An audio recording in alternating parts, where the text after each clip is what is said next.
Hello and welcome back to the next episode of the Uncharted Frontier. Now, we just had a failure, big one, with lunar spacecraft, so we're gonna have to go in and fix the LEL, which is our next generation lunar spacecraft. And you may ask, well, Spaceman, what was the issue you guys had?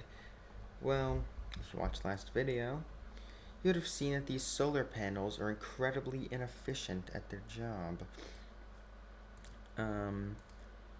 So we're getting new ones. That's the basic, in its most basic form of what happened. Solar panels broke, so we need new ones. Well, quote unquote broke, but we don't talk about that kind of stuff here. So the LEL 2 will actually start development now, and it's pushed to low Earth orbit, and beyond that, lunar orbit will be hopefully a lot more effective than any of what the LEL 2 was capable of, because the LEL, well, not LEL 2, LEL 1, sorry, it's late while I'm recording this. the LEL 2 and the VAB is not gotta take that long. Just roll out of the spacecraft, complete. We do get some science from the building of that vehicle, which is good. So LEL 2 will be launching from the same launch complex that we just had a failure on. Actually, LEL 1 is currently re-entering Earth's atmosphere at roughly 26,000 meters per, well, not meters per second, like miles per hour, but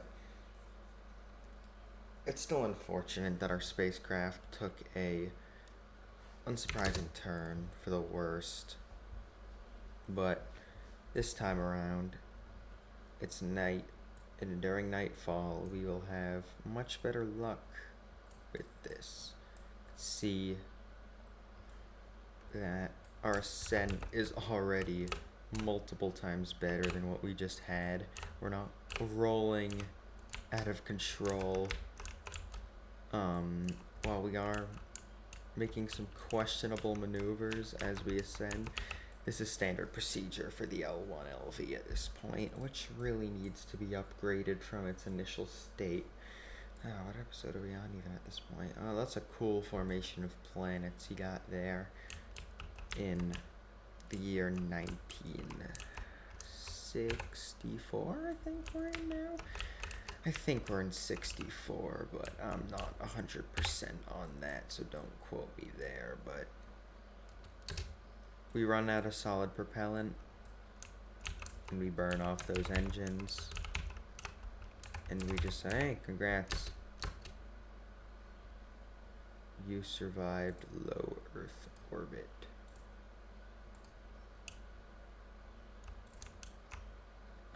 Let's just not use staging because I forgot to reset it again, and quite frankly that did not go well last time. But we're trying to break orbit, and it's going decently well. At least better than it went last time when trying to break an orbit, and we had the unfortunate reality that our spacecraft was failing on us via battery problems. But as we'll watch here, I have a lot more faith in this spacecraft. It does have its faults, but it's okay. It works. It's not broken yet. But yeah, no, we should be good for this mission. At least we hope to be good at this mission, because at the end of the day, if we can land this thing back down on the lunar surface successfully, we have new lunar landers, and who doesn't want themselves a new lunar spacecraft?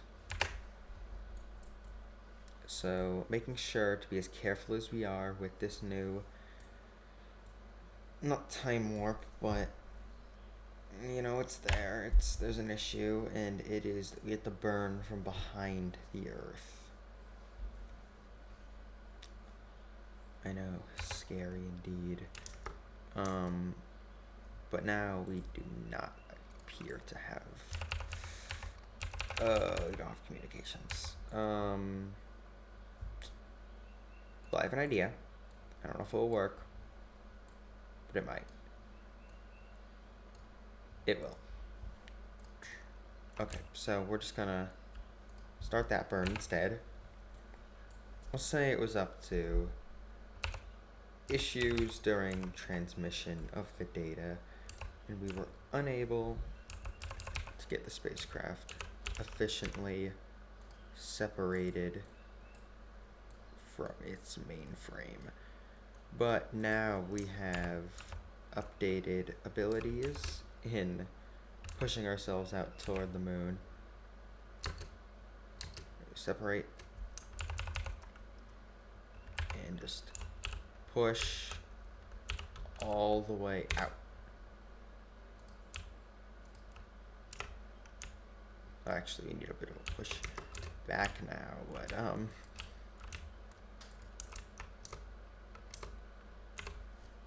yeah.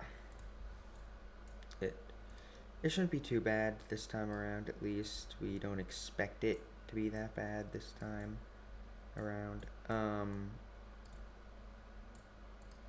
Well, obviously, I hope we'd never expect it to be bad, but things happen. And not much you can do about them in these times, so we're just gonna toggle the landing gears. We might need it soon enough. We're actually gonna run a temperature scan now, just in case of a part failure. So we have data to transmit home regardless of the situation and regardless of if our mission is successful. I'm actually having a really hard time getting access to that thing because it's kind of, yeah, it's right there inside of the tank, which I have it right click here. We're actually gonna keep that. We're gonna log the temperature of the spacecraft and transmit it. Not enough electric charge. That's a bummer. I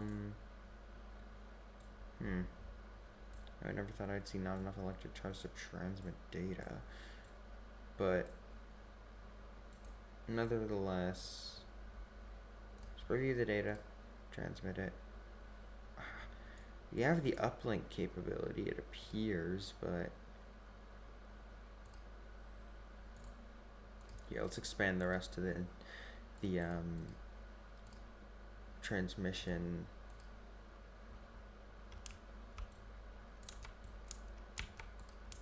Put every bit of our spacecraft toward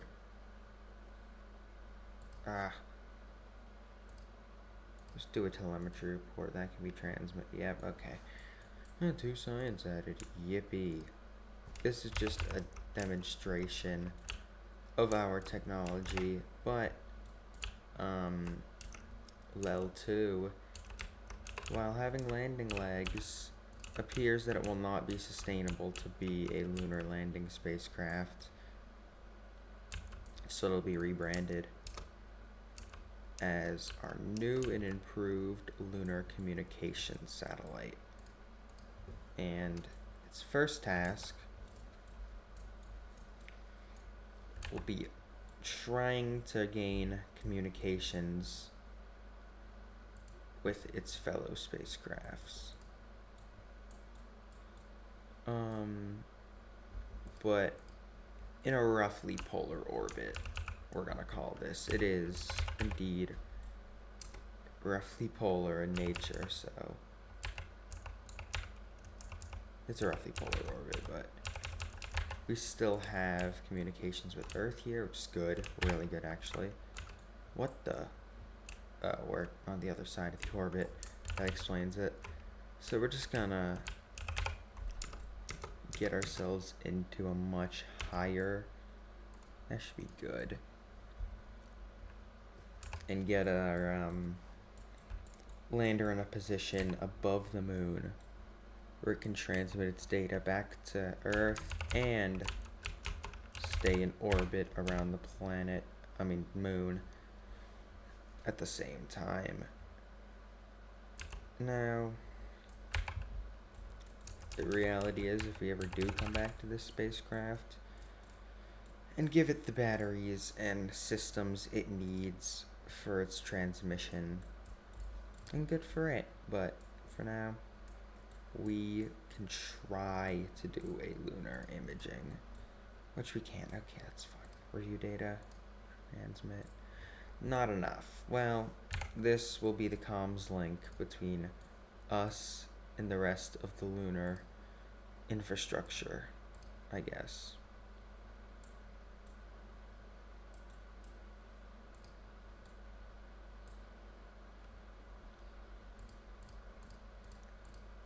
That we have with our spacecraft. So we'll actually need relay antennas on the spacecraft next, so it can transmit its data to the Earth. But in the meantime, it'll sit in lunar orbit as a simple communications relay. Interesting. Now back to the Space Center. Instead of continuing to develop drastically unsuccessful lunar landers, we could try to develop a more successful variant of the lunar infrastructure, but I think it'd be smarter with our 99 science to start working on going interplanetary over, well, what we're doing now. And part of that is unlocking higher performance grade engines. So I think the Parallax will be used here for our interplanetary endeavors, which I said we'll veer away from, but it's not good to veer away from your issues. So put more development to R&D, and we'll have the high performance engines done by 1965.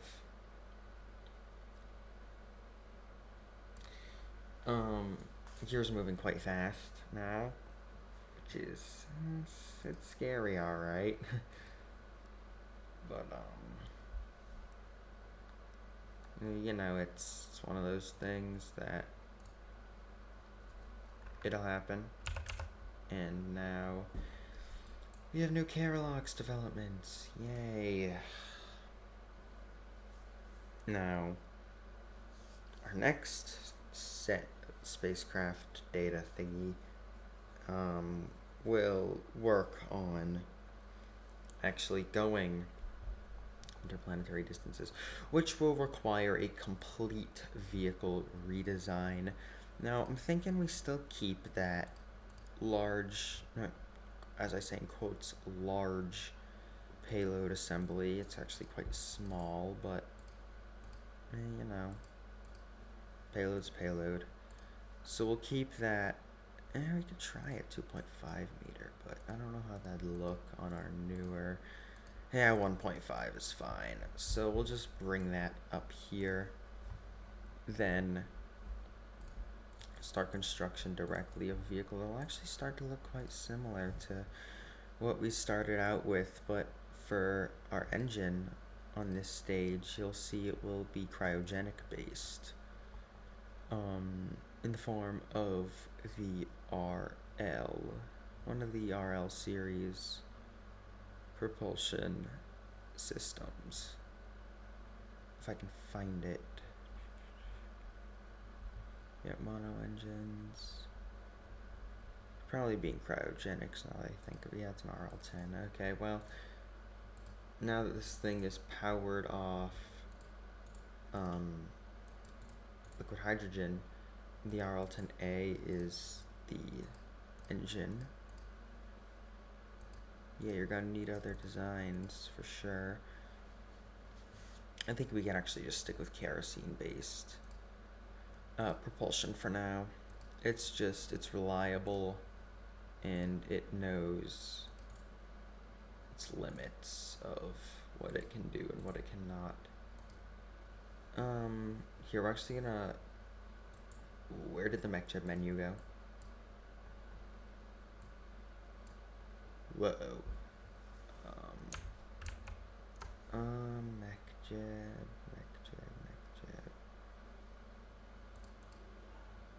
Uh-oh. That's not good. MechJeb menu went bye-bye. Now we don't have nearly the necessary funding to get things under control. But I named this thing Untitled Spacecraft. Yep, okay, load it. Yes, still roughly 1,900 meters per second of delta V in the tank. So keeping this thing kerosene based might be the best idea, or just remodifying the L1LV, or even Venuscom, which was what we tried to launch initially. The E1 needs its Mach 2 config, its update version, if you will, to have the ability to perform like it's supposed to. 4,000 meters per second of delta V in Earth orbit is an incredible amount of performance to get out of a small spacecraft like this, so I'd say the 19-day build time of this spacecraft is just fine. Now the MechJeb menu decides to appear. Bravo. So, just getting up into a Venusian, even a flyby or in orbit, whatever we're able to achieve, I'll be happy with. So we're actually just gonna roll out that vehicle instantaneously. And I don't think an encounter with Venus outside the window is too out there. Monopropellant, and I don't know if hydrazine is a boil-off rate in KSP. I know LH2 and CH4 does, but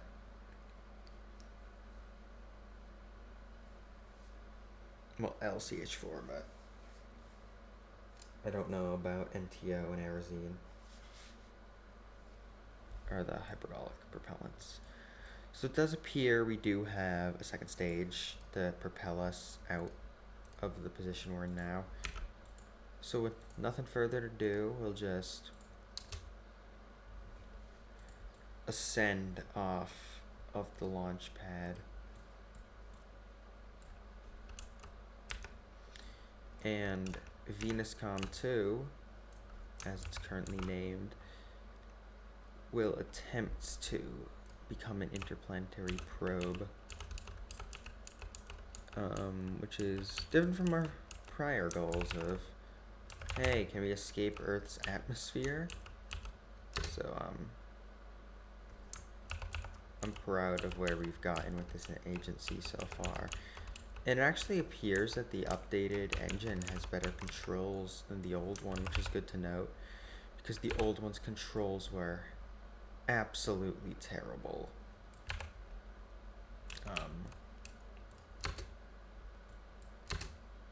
So it's good to know that there's a better alternative.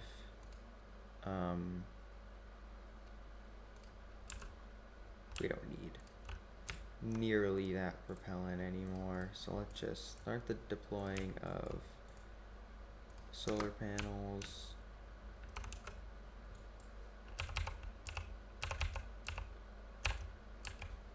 So it'd be 7 meters. 84. And then we start the long burn to low Earth orbit, which shouldn't be too difficult judging by how we're gonna need to start wasting some of the fuel on this thing. I just realized that that's why it didn't work. That thing's down the drain for TWR, so wasn't gonna work anyway. It's good to note that this engine is incredibly powerful, so I don't deny its ability to carry this not only into an orbit around the Earth, but also beyond that to Venus in the coming time that we have with it. So as you see here, we have settled it into an orbit that I feel comfortable keeping it in for now. So we target Mars is an actual position for departure. So instead of Venuscom, we might actually need to rename this spacecraft to Marscom, which will be our first Martian-based spacecraft. Do we have maneuver planning? No. Okay. Well, that's fine. 312 meters per second is... Well, I mean 1,000 is enough to brake. Oh, we don't have control. Okay. Yeah, as I said, that's usually enough to brake Earth entirely, but Mars? Are we passing through the lunar influence or sphere? I don't think we are.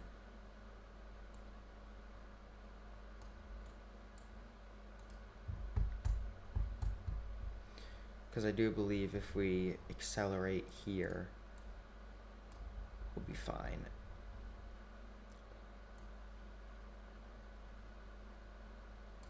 Oh, there they are.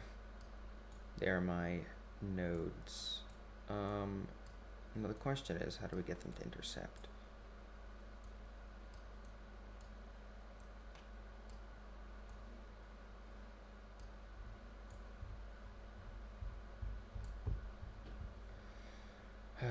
Oh, Mars encounters.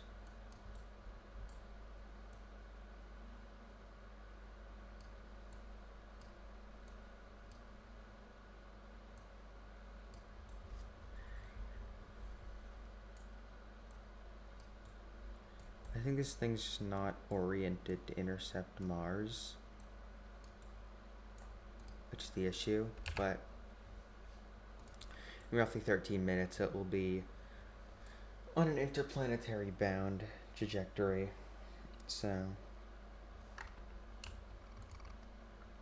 Oh no. Might need another orbit on this thing to power it. Uh-oh. Whew. 7 hours late. To the burn. But I think we can intercept something. If not Mars, then maybe one of the inner planets. Can always try Venus. No. Mercury.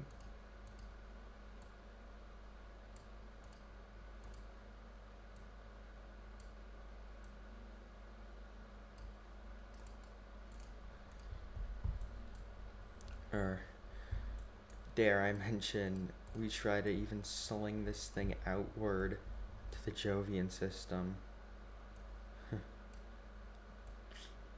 Oh, what a mess that would be.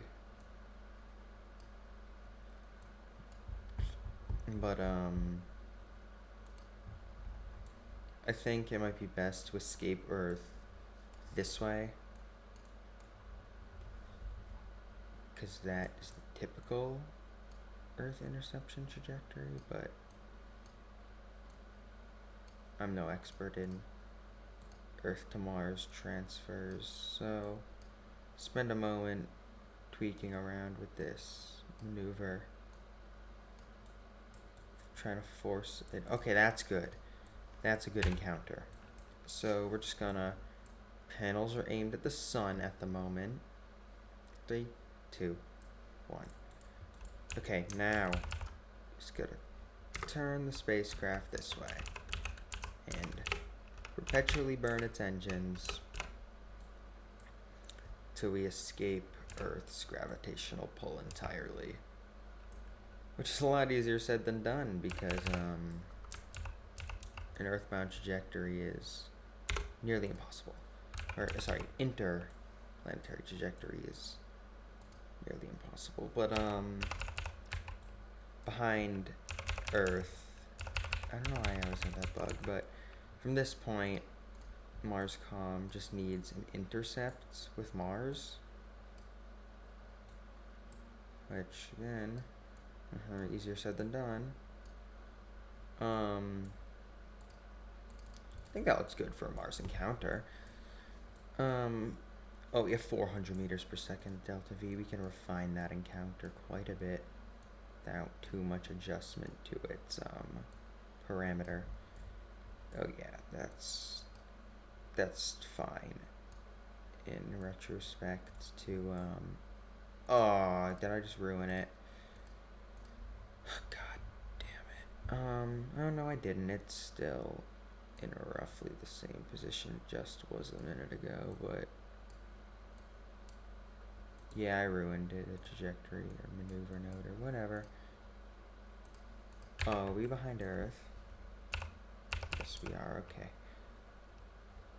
Well, should have I should have done something about that.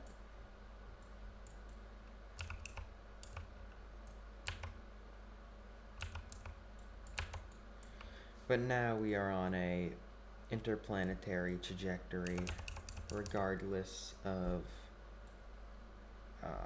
flight dynamics. So, not necessarily too much that can be done in correlation to the maneuver change here. But I